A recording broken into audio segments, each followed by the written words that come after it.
just like this. So let's get down to business. Mama, please don't worry about me. I'm about to let my heart speak. Alexa, stop tracks. Well, hello everybody. I'm Sam Gamon. I'm going to do a little demonstration video for you today. Welcome to the auction of 5 at 24 Pine Avenue in Elwood. My name is Sam Gamon. I'll be your auctioneer here today. Oh, hang on, sorry. That's the wrong video.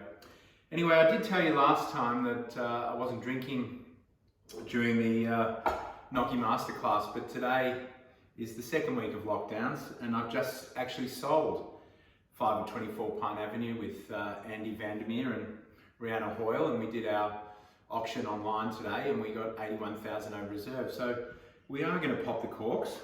I also told you last time that you should always look good when you are cooking, and I have managed to present with, again, a clean shave, and this time my brand new t-shirt. And yes, this did come from the menswear section. It's also actually too good to cook in, so I'm going to take it off, otherwise I will get myself into a lot of trouble. And I'm going to have a little bit of a costume change, and then we'll get back and into business. Well, here I am with my costume change, and I'm all ready to cook for you Ligurian lasagna. Now, there's a few ways around this, and I'm going to take you through probably the quick way. We won't call it the cheats way, but we'll definitely call it the quick way. So we've got some mozzarella, which is stuck to the board. So we've got some good quality mozzarella, nice big ball. And what we're going to do is we're going to grate all of that. So we'll come back to that later, but we're going to grate that entire ball. Now we also have some pine nuts. We'll start off by making the pesto. So the pesto forms, a few pine nuts around the place. I promise this is the first glass. So we're going to make a pesto. So with the pesto, we want about half a cup of pine nuts. And one of the things you'll learn about me is I'm a pretty messy cook. So that's about the whole packet actually. Now one of the things you can do as well is substitute pesto for a store-bought pesto. This one in my hand is from Cleo's Deli. Today I bought it at the Proud Market, but there's also one in Elwood. It's really handy, it's great to use, it tastes amazing, it's very fresh. It'll save you a lot of time. But to make a pesto, you put the pine nuts in with some garlic, also some lemon juice, okay. You want lots of basil. So this recipe calls for I'm going to use a whole basil for this. Actually, I'll use about half a basil. I'm going to also then add into that quite a lot of parmesan. So, big handful of parmesan. You want to put some garlic in as well, garlic clove, and then lots of olive oil. Okay, we can talk about the measurements later. I can send you the recipe. So I'm going to pour in a heap of olive oil here. Now, you can put this in a mortar and pestle and blend it up, but I'm going to use the stick blender. Again, it's another way of making this a little bit easier. I judge the amounts on the taste. So I'll blend that up, I'll give it a taste and I'll see how it goes. If you're too afraid of doing the pesto, then as I said, just use the store-bought stuff. Now, I'm also going to use some store-bought fresh lasagna sheets. You can make your own, but these are fantastic. They're going to save you so much time.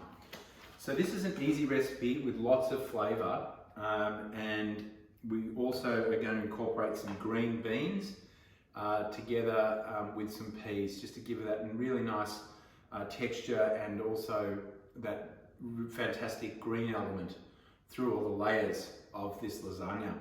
So as I said, stick blender, lid goes on, top goes on, give it a blitz, job done with the pesto, give it a try, see if you like it. If not, add more parmesan, add more lemon if it's needed, more olive oil if it's needed. If it's really dry, a bit more olive oil. If it's a bit bitter, more Parmesan. So just see how you go with that. I'll come back and I'm going to show you how to do the rest of the lasagna, including the layering and the white sauce. That'll be the next significant part of the dish. Well, as you can see, I've gained myself a sous chef. Say hello to everybody, Alfie. And some of you have sous chefs that are helpful, and some of you have Alfie. Okay, so what we're going to do next is, now that you can see we've got all the mozzarella ready to go, the pesto, which I can give you a close-up of later, is ready to go. You want to keep the lemon to a minimum, probably half a lemon is good for that. Don't overpower it. Now we're going to make a roux, and not sure if you made one before, but 80 grams of butter goes into here.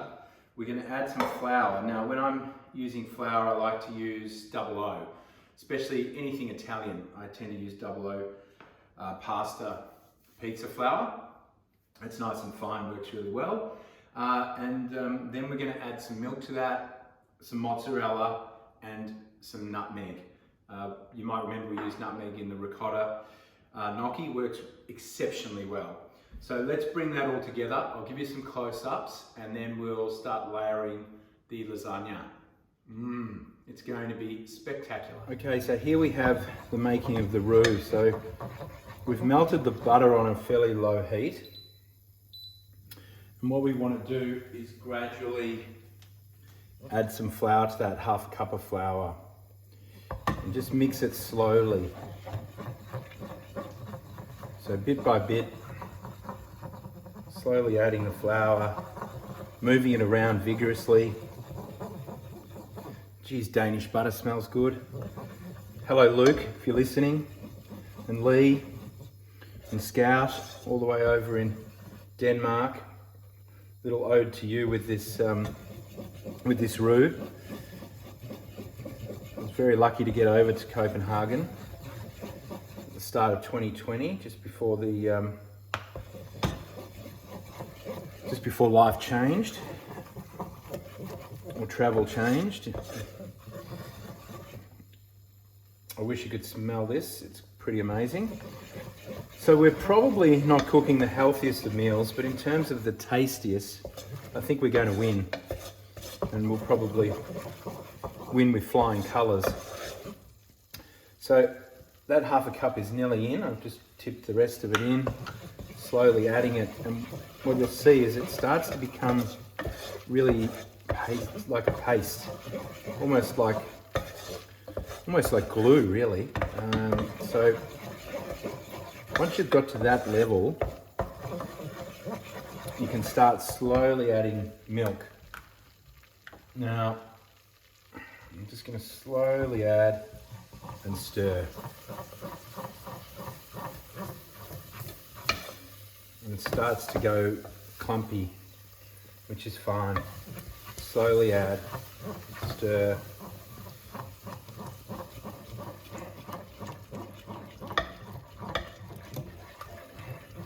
Keep doing that until it really becomes like a sauce.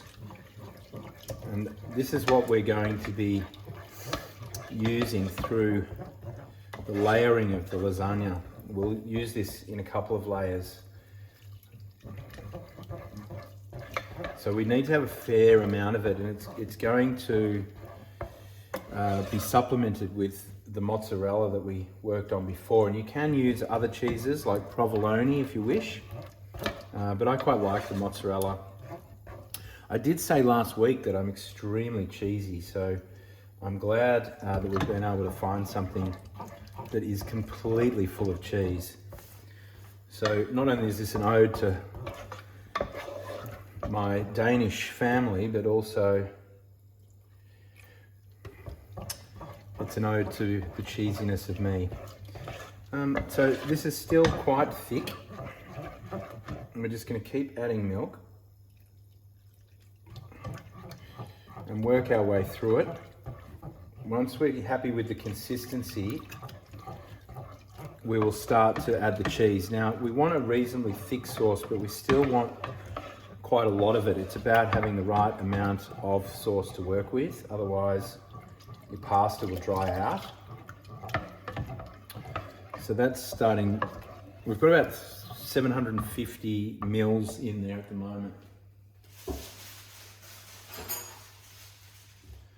To that I'm going to slowly add the cheese, which is the mozzarella. You want about a cup of cheese. So I've put about half a cup in there at the moment. Just start to melt that. Now the recipe that I've used previously calls for about 1 litre of milk. So I think we can go a little bit more because you do want to have a reasonable amount, but I don't want to go, I don't think I'm going to use the whole litre because I think the whole litre will be too runny. Now don't worry if you go more than a cup of cheese. You're probably thinking I am, because I personally don't think you can over cheese this dish. Now, what do we always use in Italian cooking? Nutmeg. And it should be proper fresh nutmeg. So we'll grate in about that much nutmeg. So we're not over complicating, we're not over flavoring. I would also personally add a little bit of seasoning at this point. So I would add a little bit of pepper.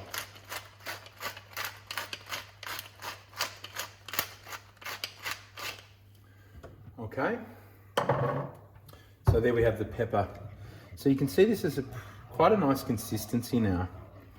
I just want to show you, there's still a bit of runniness in there. I'm just letting the cheese melt a little bit more and remembering it'll all cook. But we want to have a nice, cheesy, slightly runny sauce because the pasta is going to soak some of that runniness up when we cook. And there's our white sauce. Now while we're there, I'll also give you a close-up of the pesto we made earlier, and we'll be using that in the layering. Well, hi everybody. I'm back again. We've done the bechamel, we're ready to layer. We're going to put it in the oven, preheated oven to 180 degrees. And I want you to watch carefully while I do this. I've put a little bit of sea salt on the green beans, which I have blanched. And I also cooked some peas, just frozen peas. They're fantastic. Nothing wrong with them. They work really well. So I'll probably come off screen for a little while. Let me show you the layering. Always start with the bechamel. Now, it is cheesy, as we said before, so be a little bit careful. You're gonna make a little bit of a mess, but don't worry too much about that. So I'm gonna ladle in, always start the bottom of the pan with the bechamel, okay? That's very important. So that sets up the dish. I always then put the pasta in next, okay? And don't worry if it doesn't sit perfectly because you can tear these pieces of pasta into any shape that you want them. If they overlap a little bit, don't worry. I do it all pretty much by sight. As I said, that one just overlapped. Don't worry too much about it. I'm going to put a little bit more bechamel now. Not too much because I want to save it. So I'm going to put a little bit more bechamel. Spread it right across. Okay. And this is where we're going to head in with our pesto. So we'll start with the pesto that I made earlier.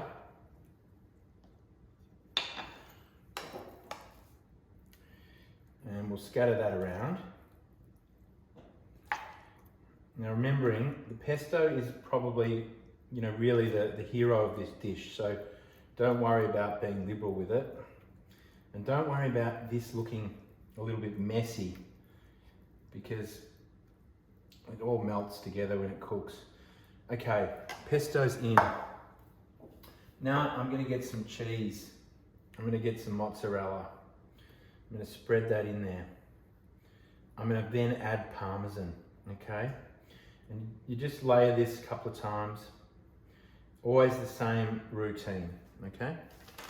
So once you've done with the cheese, in you go with the parmesan. And as you can see, I don't measure anything, I just spray it around. let it get around there.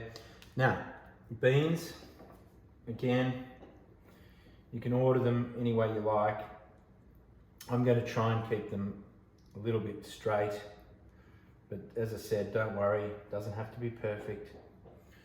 You can be as pedantic with this as you like. So I'm going to get my beans across. So it's well, we're overcompensating with some greens considering how much cheese I have in here. Now, peas, excuse the hands, scatter those around. Save some for the next layer. I probably did about 2 cups of peas, but I love peas. So 1 to 2 cups, absolutely fine.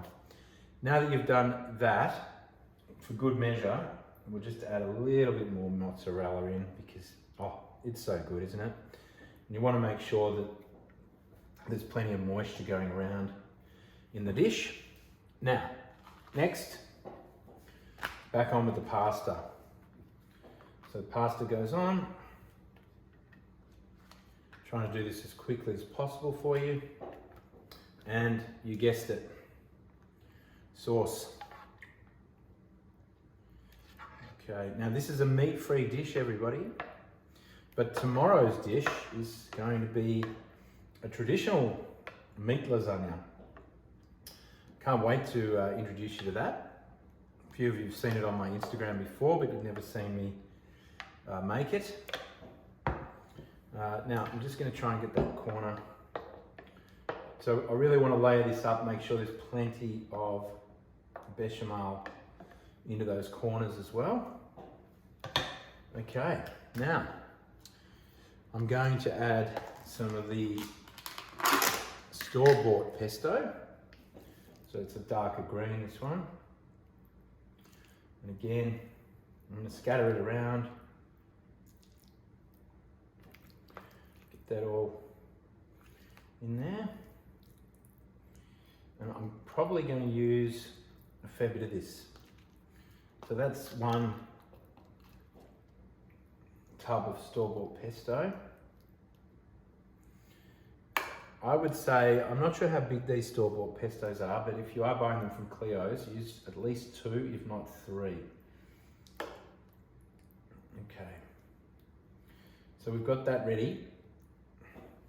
We're also going to be a little bit cheeky and add a few basil leaves. Just scatter and tear them across, scatter them across. No rules. But that fresh basil is really going to give an edge to this dish. Okay, and then some of our beans again.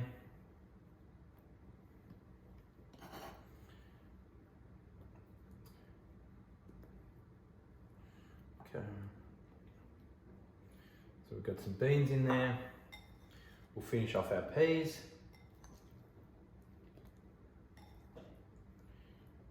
Okay, almost done. Just neglecting this end up here. Okay, you guessed it, mozzarella.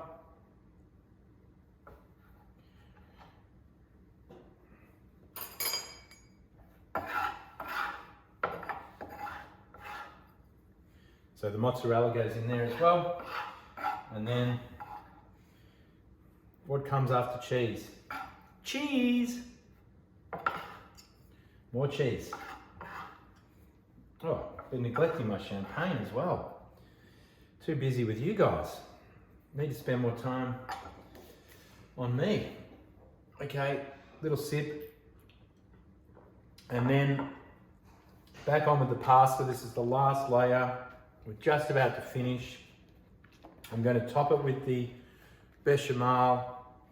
I'm going to add some parmesan. And then we'll be done. So, as I said, on with the bechamel. We just get that lovely parmesan we bought at Leaf about a week ago. Leaf in Elwood, special mention to Leaf in Elwood. Thanks for looking after us through all the lockdowns. And I'm just going to grab that special parmesan out of the fridge. Right, I missed my cue. Had a couple of sous chefs this afternoon. Both of them need a little bit of training. Okay. Both of us are slacking off. Right. So that's the last of the bechamel, and then all I need to do is add this special parmesan from Leaf and get some foil out, because we're going to top this with foil and cook it for 45 minutes. And then once it's been cooking for 45 minutes, we finish it in the oven for another 15 with the foil off to give the beautiful colour to the top, and then sprinkle over a whole lot of fresh basil leaves, and we are finished. We're ready to eat. As I said, I'm always a little bit messy, so don't worry about what's happening here. I think we've done everything we need to do. Okay, there we go. That's the lasagna. I'll just show you what to do with the foil. Make sure you get to the right size so it covers. We get the foil out and we sprinkle a little bit of olive oil over. Okay, like so. You can brush it around if you wish, but I'm just going to let it fall straight in. And I flip it straight over like that. I turn it and I cover and seal really well all the corners. And then into the oven, 180 degrees, 45 minutes, and it will be beautiful. Well, it's been a great success. The Ligurian lasagna has come out of the oven, piping hot. We've put a little bit of basil over it, and we cooked it for 12 minutes without the foil at the end, not the 15 that I said before. So I just want to make sure you know that. Now I'm going to slice into a piece here so that we can see the end result. I think that looks like a nice generous piece. Perfect for dinner. Up to you what you serve it with. Probably something fairly light, I would say. And let's see if we can get this out in one piece. Well, that's pretty good. Now,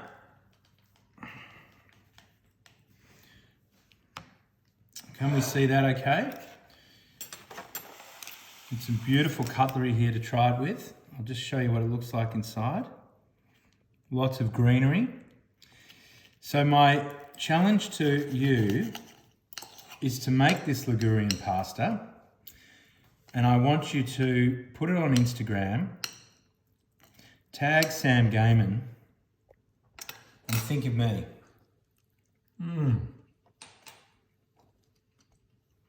Now, that is perfect. So you know what? It's game on. And don't forget to tag me.